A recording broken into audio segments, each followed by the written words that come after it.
নমস্কার। এখন আমি আবৃত্তি করব কবি শামসুর রহমানের কবিতা প্রিয় স্বাধীনতা।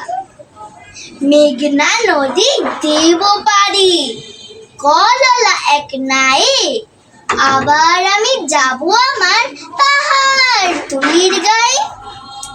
গাছ ঘেরা ওই পুকুর পাড়ে বসবো বিকেল বেলা, দু চোখ ভরে দেখবো কত আলো ছায়ার খেলা।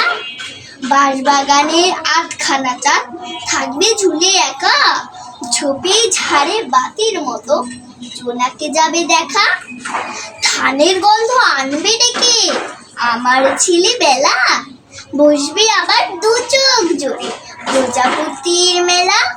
হঠাৎ আমি চমকে উঠি হলদে পাখির ডাকে, ইচ্ছে করে ছুটে বেড়াই মেঘনা নদীর বাঁকে। শতযুগের ঘন আধার গায়ে আজও আছে, সেই আধারে মানুষগুলো লড়াই করে বাঁচে। মনে আমার ঝলসে ওঠে ৭১-এর কথা, পাখির ডানায় লিখেছিলাম প্রিয় স্বাধীনতা। ধন্যবাদ।